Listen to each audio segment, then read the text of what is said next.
Thank you, Chair Lewis. Thank you, Secretaries Duncan and Perez. Thank you so much, Mayor. Really You know, when I first started We're in working it for the Mayor long Bing, haul. who got to work at about 6:30, Yes, he had to make his own coffee. He said, well, what time does it get started around here? And so he changed our hours. He said, I want everybody here at 8 o'clock. And he said, that doesn't mean walking through the door. That means at your desk and working at 8 o'clock. And so it is those essential skills that we have to focus on. And all Detroiters, we're talking about all Detroiters today. We're talking about dislocated workers that have credentials, that have degrees, that have experience, that need our assistance in finding opportunities that match their skills and transferable skills. So right now, I'd like to bring to the stage Cal Sharp, our chair of the Detroit Employment Solutions Board.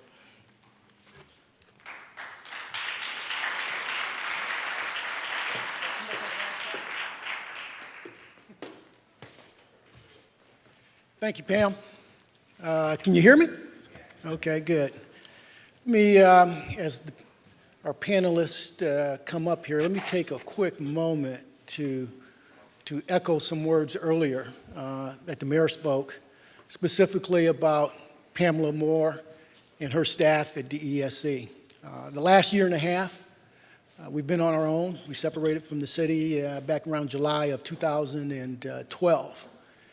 And I can attest to the fact I haven't seen a harder working group, a more motivated group, an enthusiastic group in getting the job done going forward. So with that, I'd like to give that thanks to Pam. I don't know where she went to, and her staff. Okay, great.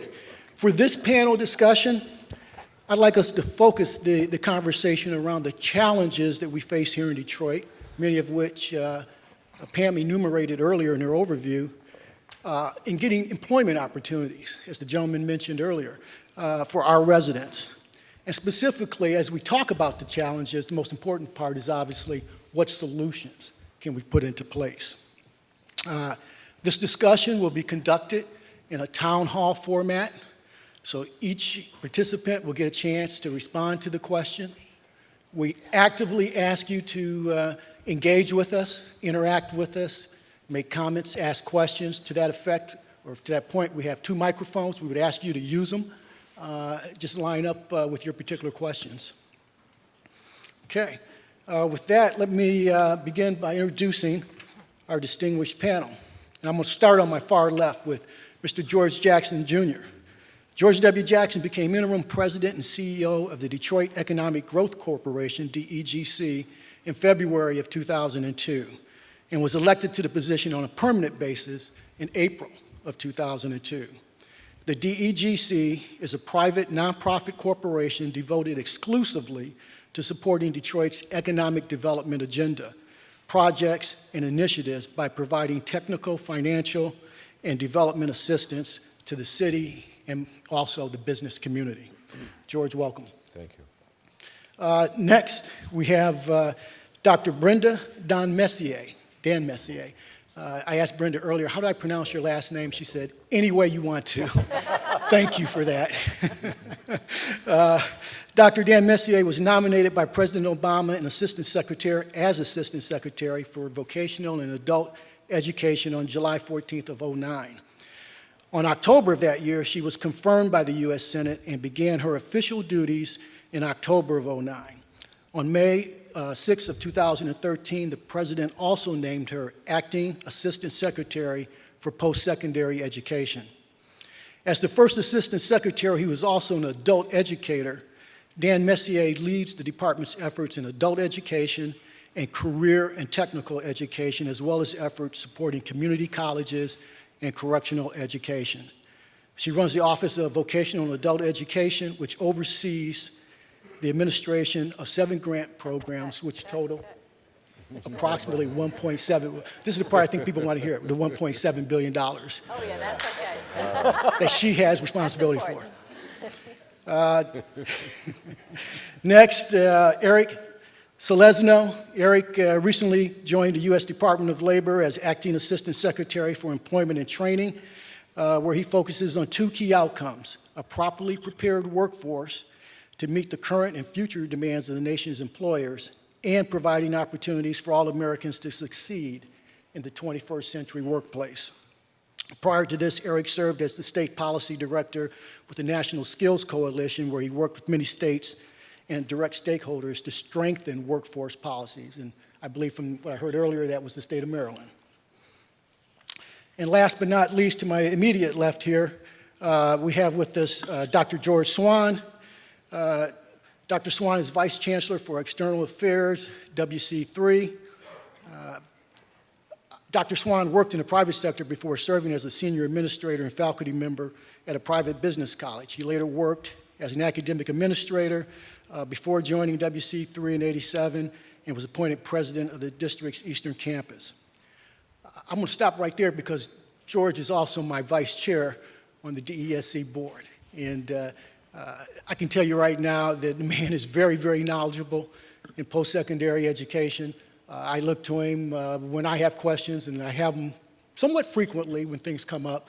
And George has been a steady, steady influence. So with that, let me welcome all the panelists here. And I thank you in advance for your participation. While you guys are thinking of questions, I've got a couple here that maybe I'll start with. In fact, if I had to summarize our focus, I would just simply tell you, we heard the policy initiatives. I think where I want to see us go is how do we turn policy into results? How do we turn policy into practice that we can actually do and implement? So first question, clearly a number of challenges when it comes to preparing an underserved population for 21st century jobs. Can you say what you feel are the most critical challenges in that effort? And most importantly, what you feel are some of the potential solutions? Anyone would like to start? Dr. Swan? Sure, absolutely. It's important, I think, given the number of organizations that we have in our region, to see clearly the benefit of collaboration and participation as a sector or as a region in trying to leverage the resources that are available. As we heard from the secretaries, as we'll hear from our assistant secretaries, there are resources available. Many times they bypass our region because we are not going after them as a collective whole, but we're seeking to work in silos. And the advantage of working collaboratively is that we can, in fact, target the resources to where they have the most benefit and have the most opportunity for those persons that we're trying to help.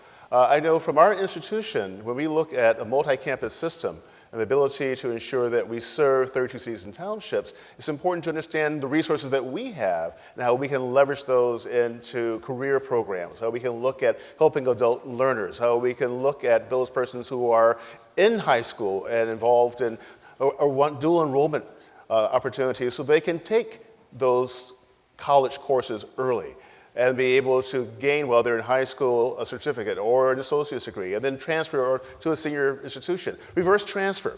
We're going to be signing a reverse transfer agreement with Wayne State University next week. The idea that wherever we have the opportunity to work together, I can think of a number of initiatives, WIN, looking at SIMCOG and the others, that are seeking to align the energy within the area. It's important for us to maximize that opportunity. If we don't do that, we will continue to be working at odds. We'll continue not to be able to maximize the benefits that we have through our relationships with the federal agencies, and we will not be serving those who are most in need, our constituents, our stakeholders, our students, our neighbors. Okay. So, sir, I would say one of the greatest challenges that are facing our communities are the lack of basic literacy and numeracy skills and even language skills on the part of so many adults. There was a survey of U.S. adult skill levels that was just recently released. And as a nation, it was an international comparison, and we don't do very well in that international comparison. And we all actually asked for a deeper look at who those adults were who had low skills. There are 36 million adults in this country who have basic or below basic literacy, numeracy skills, and problem-solving skills in a technology-rich environment. And so in order to prepare our workforce, we've got to make sure that we include increasing basic skill attainments as part of any job preparation program. Because we don't want to make sure that we're just preparing folks to work, that they actually have the skills that will enable them to go onto a career pathway. So there are many programs that are available that combine education and training programs. And I think what you should know is that the relationship the two secretaries have and the relationships that we have, the Department of Labor and the Department of Education, are real, because we know the benefits of combining education and job training programs to make somebody successfully compete for the jobs that are going unfilled. I agree with that, but I come from a different perspective, being an economic development guy. One, we need the jobs we need to bring more jobs into the city. And that is go about that business attraction, expansion, and retaining companies in the city, which means they retain the jobs and the tax base. I think that creating jobs, to me, even though I like the lofty goal that we want to go back to a million people and 1.5 million, I'd rather have more jobs. It's more important than the population. And from that standpoint, I feel that we have to look at ways to cut the bureaucracy out of some of the job training programs, which I think should be more employer-driven, so that you actually have a job at the end of the training, as opposed to the only people with the job at the end of the training is the trainer. Okay. If I were to paraphrase that, George, the education/training should be demand-driven or significant employer. Well, employer-driven, but I still am sensitive to some of the things I'm saying about literacy and things of this nature. I mean, that's all a part of it. But also, you can still tie that. I mean, if I attract a new business here, or we have a new arena being built or something like that, we're talking about job training to make sure Detroiters get those jobs. Now, in some cases, it's the task itself, but also it gets to the literacy issue and things of this nature as well. But I think the key thing is making sure that we have a job at the end of that training, and that's why I think getting more employers involved is extremely important. So that, again, there is, at the end of that pipeline of the training program, you'd actually have a real job. And participate. And a lot of these jobs don't require a college degree in terms of the companies we're bringing in and the ones we're going after. Right. Eric? So, Brother Jackson, let me say this. Today we're all economic developers in this room. Right. Okay? And I'm thrilled to be here, and I'm revved up by those two secretaries. How about those guys, right? I mean, they are, bringing a lot of energy, working together, and they're also working with Commerce Secretary Pritzker, and in my 35 years being in this business, I've never seen the federal agencies come together like this, not just for Detroit, but for the nation, so it's great to see. But you said, how do we turn policy into practice? I don't know if Andrea Rush is still here. Is Andrea, you still here with Detroit Manufacturing Systems and Rush Trucking? She's a president, or a member of the President's Manufacturing Council, but Detroit Manufacturing Systems, which is where the secretaries just went to visit, hired 601 people, 610 people. 671. Yeah. Is that all? Why not 700? They hired 671 people out of the public workforce system here in Detroit. 671 people. I've been in the workforce for 25 years. I used to run one of these employment centers. I never had an employer hire 671 people from me from anything. So that is great policy and practice coming together, and I congratulate them for doing that. Look, one of the realities that Brenda spoke about that we have to talk about, and look, I was a counselor for many years, so I was probably much better at that than I am as an acting assistant secretary, but Brenda and I both worked at the community-based level with some very challenged people, right? People who weren't graduating from high school, people from very problematic family situations. I worked with ex-offenders for 26, 27 years, so I know those are serious challenges. The young man who asked that question earlier about how do we get employers to accept our people, it's sort of like, why don't you take them? Well, if you don't take them, you've got challenges of their learning. and that will happen forever. So you really want to get those employers engaged to do that. But that is a challenge that we have here, not only in Detroit, but across the nation. It's a little bit more than the essential skills that they talked about. There are serious and real problems with many folks in urban areas across the country and in rural areas as well. If one thing I learned in the workforce business, city workforce development, suburban workforce development, and rural workforce development are all a little bit different. It's transportation issues, education, training, offender reentry, but it takes meetings like this and groups of these folks that the Secretary has talked about to come together to get these things done. Our job in the workforce, education, and training world, as the Secretary said, and I was just thrilled he said this, was our job is to get these people ready to go out there. Get them ready so they're going up to job interviews, pulling up their pants, being right, ready to learn, ready to be a team player. Even if they don't have the hard occupational skills, our job is to get them ready. Employers' jobs is to be at the table with us, not only to lead in what George was talking about in helping identify pathways to jobs, and then we train and prepare people directly for those jobs, not train and pray as the Secretary talked about. So it's a two-way equation. Look, we want companies to grow and expand and prosper and be competitive, and we want to provide pathways to the middle class and beyond. And I think groups like this can certainly do that when you come together for those outcomes. Thank you, Eric. Before I ask another question, I have an announcement here. We have a vehicle that's blocking the news van trying to leave, a black Jeep Grand Cherokee, license number 01, B as in Bravo, G as in George, 77. Black Jeep Grand Cherokee. We need you to move your vehicle, if that's you. Thank you. That was very much interested in the response. As we talk literacy and numeracy and things like that, one thing I've heard in my role here with the board is that starting next year in 2014, GED testing is going to go online. And I've heard a number of concerns expressed that this will possibly, arguably, negatively impact the GED attainment rate. How do you respond to those concerns and, and again, maybe also reinforce why is it important that people get a GED? I'm going to let you take that So one first. I'll take right that. behind I'll you. take a crack, and I'll really reinforce what Arnie Duncan said prior to exiting the stage, that we need to have high expectations for all students, whether they're youth or adults.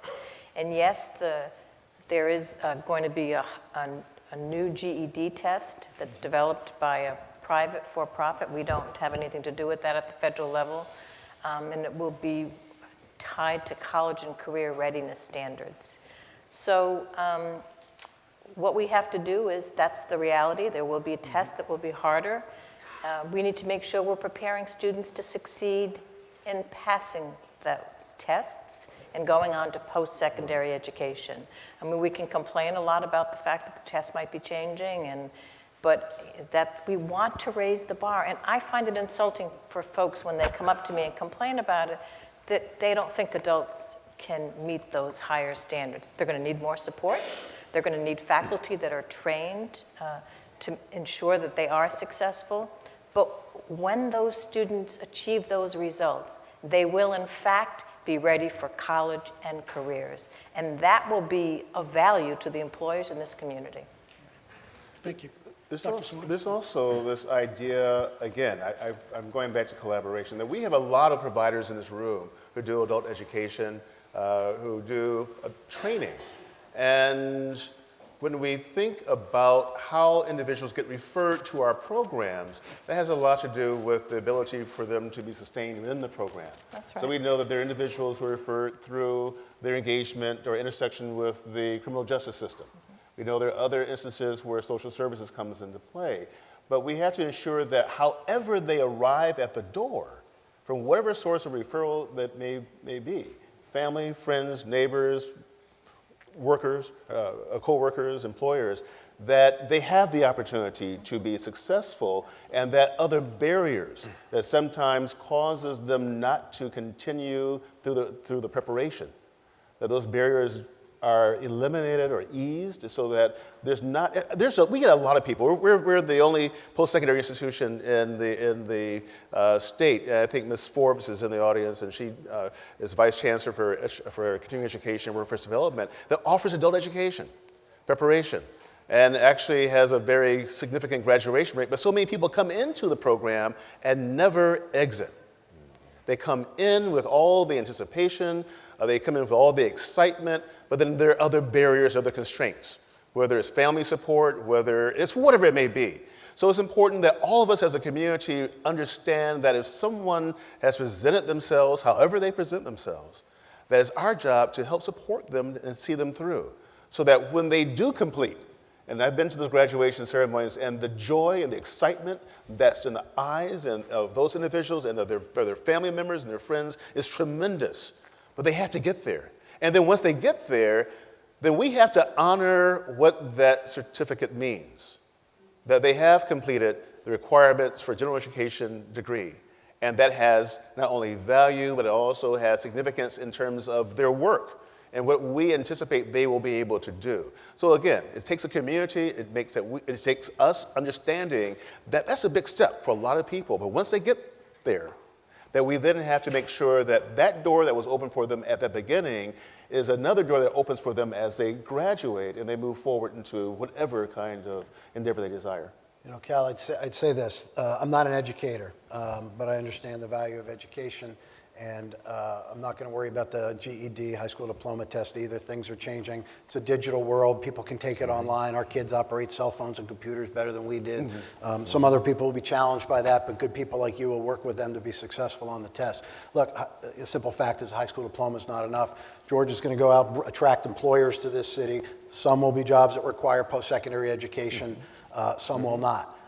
The high growth industries that Pam showed up on the chart is going to be a lot of opportunity. Most of those jobs require something beyond a high school diploma, post-secondary something, right? Whether it's a 3-week class at the community college, a 2-year associate's degree, a 1-year credential or certificate, they're going to need something. So we've got to get people to that GED bar, whatever it is, and it's going to be incumbent upon all of you to do that and to infuse in your staff and your community that, hey, we're stepping up to the plate here with this GED. Right. It may be harder. It may be tougher. They don't need to know that. We need to prepare them to take it, whatever the standard is. It's still not going to exceed any requirement for a high school diploma, right? It's going to be still a high school diploma GED sort of standard. So, you know, we just got to we got to double our efforts to get people ready to pass and move them on to the reality of jobs. I think George's point is the end of our effort. I mean, people like to learn.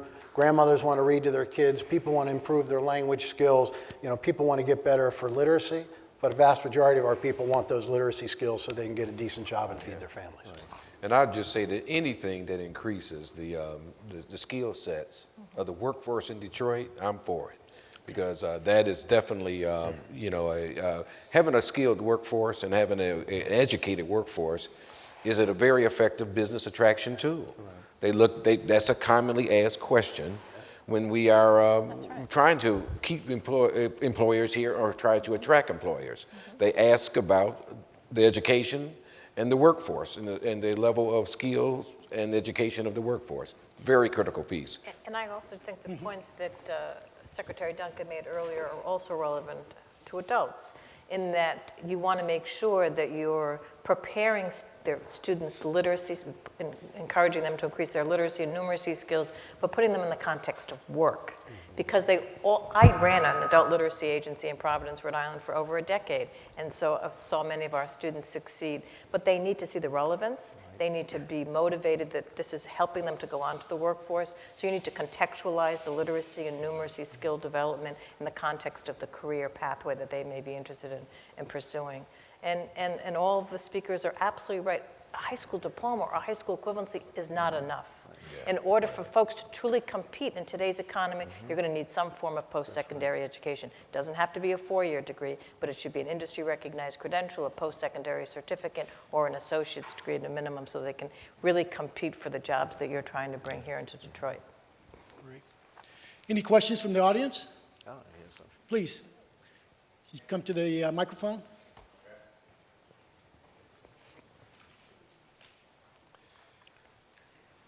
A decade ago, the City of Detroit and the Detroit Public Schools ran registered apprenticeship programs that employed and trained hundreds of men and women in Detroit. Yeah.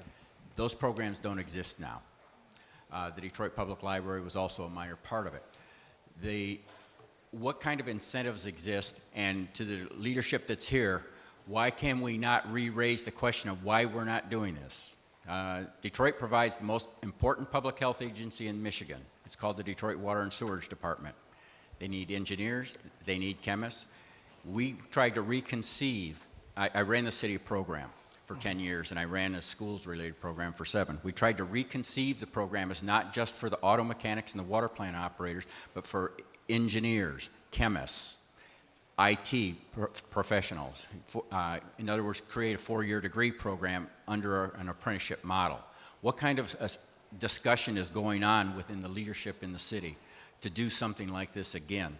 And to the question of literacy, I would ask that the leadership on the panel talk about how federal programs can help the library systems that are leading programs, because right now the libraries can't get anything from the federal government on literacy, and the Detroit Public Library is probably the leader in literacy work in the city, and it has no ability to get any of the money, even as we're facing declining revenues. Thank you for those. So, Cal, Yes. Can I respond, Cal, to I was going to mention that you were asked. Go ahead. Go ahead. Okay, go ahead, Pam. Is this mic on? Can I have this mic on? Thank you. So I wanted to respond to the first part of the question. So we have a registered apprentice program.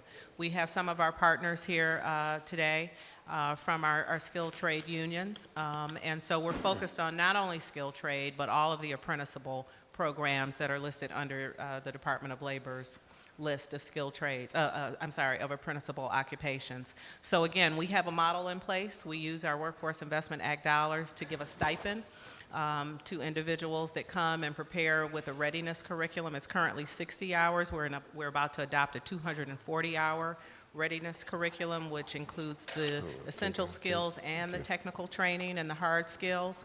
And then with our partners that we have at the table, employers as well as unions, we figure out what that demand is and we place our individuals onto apprentice tracks. So we do have a great model in place that's probably about to be scaled to address the demand that we have here. I was so, Do you want to answer the education piece? So I was so thrilled to hear you ask that question and so thrilled with Pam's answer at getting things started. So the Office of Apprenticeship for the government is in my division at the U.S. Department of Labor, and we oversee all the registered apprenticeships across the country. And I cannot tell you in the last 10 days how many conversations in D.C. we have had with Brenda's staff, with Department of Commerce staff, with Health and Human Services, The White House. with the White House. We have been in so many conversations trying to crack the nut on apprenticeship. We've been talking to Siemens Corporation and Boeing and other national companies because they all want apprenticeships too. You made one really critical point in your observations, and that is apprenticeship doesn't necessarily only belong in construction and the trades. You can do it in healthcare and hospitals and biotech and machine shops, and you can do it everywhere. It takes some time and organization to do it. It takes commitment. It takes employers in the game to help craft out what those training outcomes are. I think Pam and her staff and the folks involved with the RAD program here can probably help with that. Certainly our office in DC can help with that, but I really implore you all to encourage employers that you talk to. Have you thought about registered apprenticeship? Because it can apply in so many different ways. The data on apprenticeship is undeniable in terms of earnings over a career. Over many 4-year degrees and 2-year degrees, of which you can get credit for at many places. I'm sure you're going to talk about that in a minute. Hold on. Okay, I'm hold on on. a roll now. Okay, go on. Because Yeah, this, yeah. you know, look, work-based learning, internships, co-op assignments, work-based learning, and then, you know, the granddaddy of them all is registered apprenticeship programs. Those are all things that add value to people's lives. I don't care if you're 16 and trying to do pre-apprenticeship contextual learning, or you're actually getting into registered apprenticeship programs. They are really key to future for a lot of folks. And in Mr. fact, President. we're working with a program in IT to develop an apprenticeship track that way. But we also understand that there are a number of critical skills in light rail. So we have a program that we're just launching in that area, looking at biomedical equipment repair. So the Affordable Care Act is going to cause the need for expansion in a number of ways. And biomedical equipment becomes very important in that process. We look at water technology. As you start talking about the water department and sewage treatment and looking at the planning that's going for the infrastructure in terms of green swells and blue water, environmental kinds of remediation that's going to take place. You need people who know how to operate the systems and maintain those. And so there are a number of one-year certificate or less programs that we've put in place because we understand that there is a need right now for technicians. We also know that they are laddered. So you go in, you get those critical skills, you get a certificate, a license, you get whatever the credential is. And then you also have the opportunity to come back and to continue along a career pathway so that you're not trapped or locked into one particular endeavor, but you have the ability to expand. We're working, with Wayne State University on a biomedical research area because we understand, again, because of the expansion of healthcare opportunities, they need individuals who can do that kind of research. They're not necessarily individuals who are going to be going after a terminal degree, a doctorate in a subject matter, but they need to have the technical competencies that enable them to do the kind of tasks that support the development of industries that are going to be really important in our area. And so we really invite those who are here, those employers, those community organizations, those other educational providers, to engage in the conversation and discussion about how we can ensure that we are serving the needs of our region and with our good friends in the federal agencies that we're able to take advantage of the resources that can support that. I think coding, ICD-10 is a good example of that, getting a certificate or credential in that area. I know that's something we've been supporting. Can I just respond to the yes. one point the gentleman made about the libraries as part of the literacy system? Those decisions are made at the state level.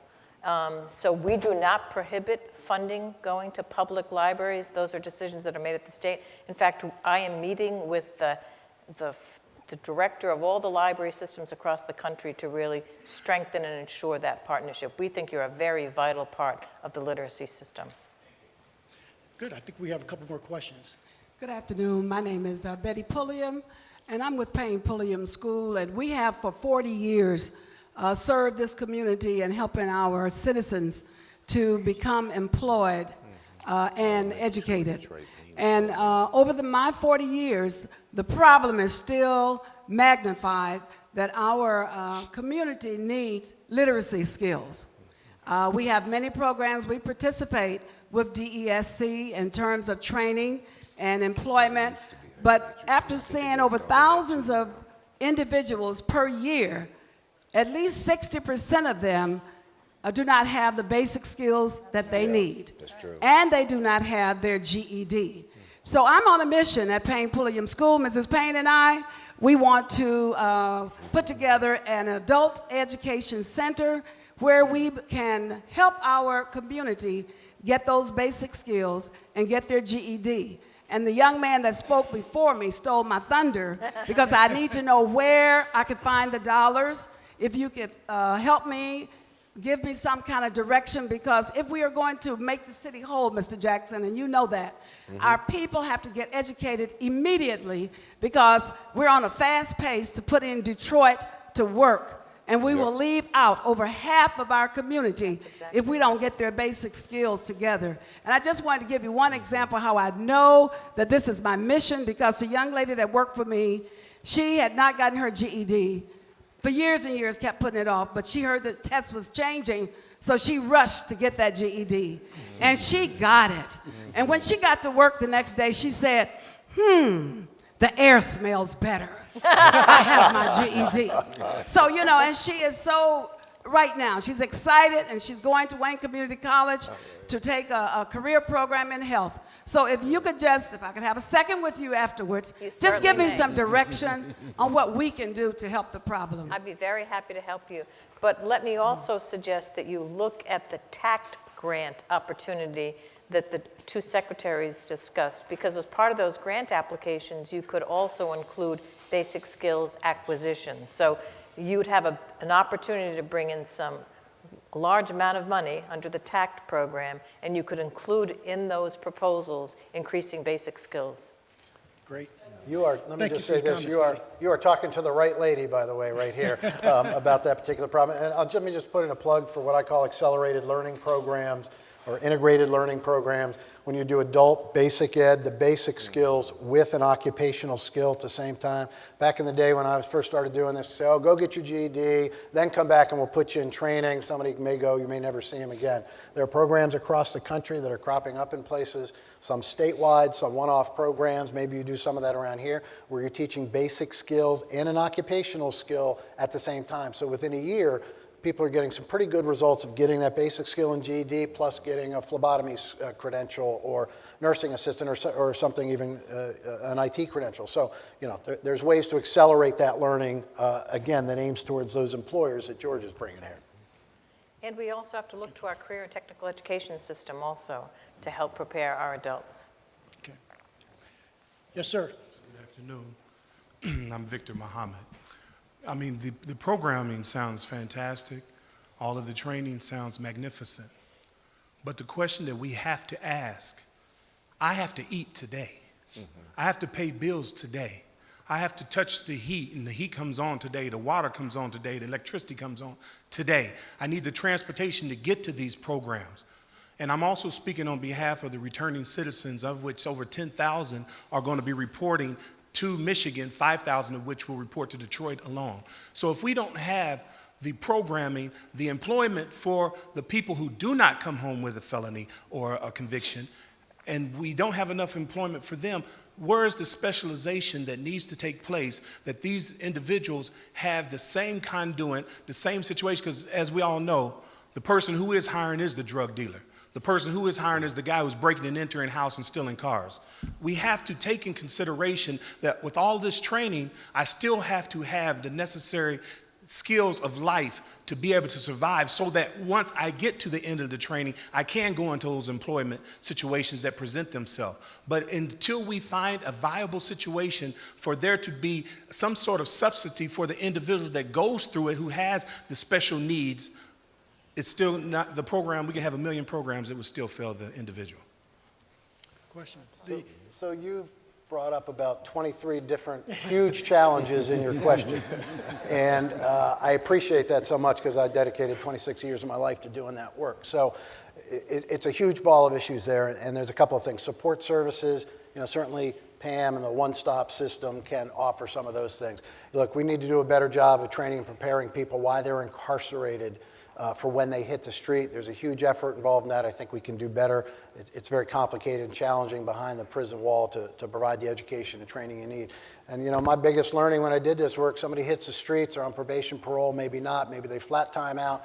And what do you see? You got to get working quick so you can pay your mother rent, your wife rent, your father rent, whoever. You got to pay rent, you got to put food on the table, you got to pay for that gas in your car if you have one, much less a bus pass, which you may not have, plus a pair of steel-toe shoes if you want to get to work. So it's not like I got a lot of time to put you out in training for a year and let you get trained when you've got no income coming in, right? So there's a lot of challenges with that particular issue. There are strategies for that. We don't have enough time here to go into them. I can talk with you about that, certainly separately. There's a couple of grant projects we have coming up, $30 million for youth and $43 million for adults in the end of the winter. That are going to prepare former offenders for the labor market, get them in the labor market. There are some support services for those things. The biggest challenge with that particular issue is that essential skills component that says, look, and working with the employer community, because I've had great successes with employers hiring ex-offenders. My workforce board opened a one-stop center in a county jail of 1,000 beds, right? So businesses are interested in this if you present it to them right, if you do proper screening and assessment and preparation. There's a federal bonding program and tax credit available. There are opportunities there, so we can talk more offline about that, and I invite you to be in touch with me about that. I also want to let you know, I think some of the best work that's gone on in the federal government is Attorney General Holder put together a cabinet-level reentry council. Secretary Perez sits on that, Secretary Duncan sits on that, and they have developed a series of myth busters. So where people who were incarcerated think they're not eligible for federal financial aid, there's a myth buster that tells you only the very specific instances where that applies. So I'm going to leave this here with you, Pam, and let you know that there are resources to help you.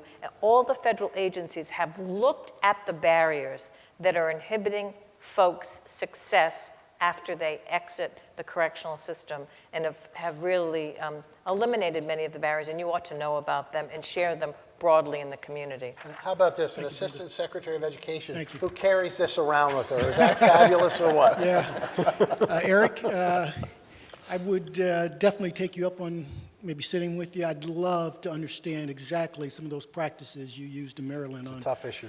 on returning citizens, because that is, I think, one of our biggest priorities here. With that, we only got a couple minutes. I'd like to have each panelist give me maybe 30 seconds to the question of Cal, Pam, Detroit Employment Solutions Corporation. Here are the 2-3 key things focus on for the next 12 months. 1, 2, whatever. Well, I mean, back to what I said earlier, that is can that support the job. it should be the job training should lead to a job, and connecting with employers, working with organizations, not necessarily training organizations, but economic development organizations who are the first sort of on the front line of working with potential employers in the city, as well as those that are expanding within the city. I find that job training dollars are pretty, in addition to, instead of a tax abatement, give job training dollars as an incentive. So the incentive package, so working with us in that manner, I think that we could do a better connection in regards to getting to actual jobs. Thank you.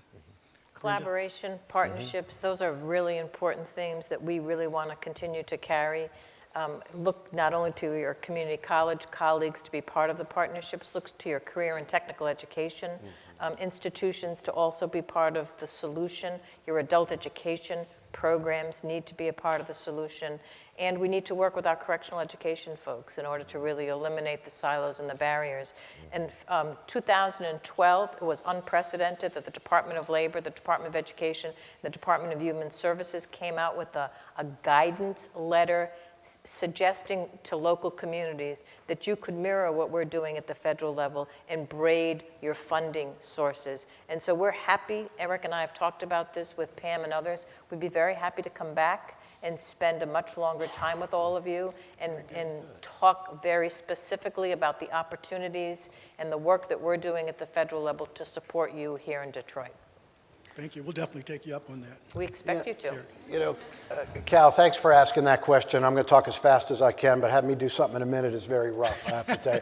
Look, we didn't come here to tell you all what to do, okay? You all are smart. You all are committed. You know, I leaned over to Brenda when the secretaries were up here. I said, when the secretaries go, the room's going to empty out. There's going to be 5 people left. And none of y'all left. Y'all stayed here because I think you're interested in addressing and tackling these issues. So, we don't want to tell you what to do. You all can figure that out. We want to lift up, I think, and celebrate the Hire Detroit. I think all of you ought to talk to 5 employers who don't know of you after you leave here today. Tell them they can be. Look, the mayor set a goal, 25,000 people we want to get hired. So go out and talk to 5 employers. Each one of you in here, that's going to be about 1,500 employers. Go out and talk to employers today and say, we've got something really good going on. We've got quality workers. We're preparing for your workforce. And you all should, if you're a human service agency or service provider, you need to be out in that business community. And employers, you need to be out in the human service community. So we need to do a better job of putting people together at these activities and working with each other. And employers have to offer opportunities, work experience, internships, and jobs at the end of the day. Your job is to get people ready for those jobs and to redouble your efforts to do that.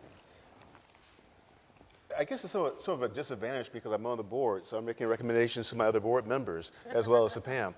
But there are 2 things that are significant. One, I just want to applaud DESC for understanding the significance of reaching out into the community and moving away from downtown to offer services where it's accessible. And Northwest Activity Center is one of the examples. And so the fact that we have a one-stop shop here, a one-stop shop over at Serve Metro, that we have the East Side, that we have a mobile center, but we have also 2 other sites with the adult education centers for Detroit Public Schools.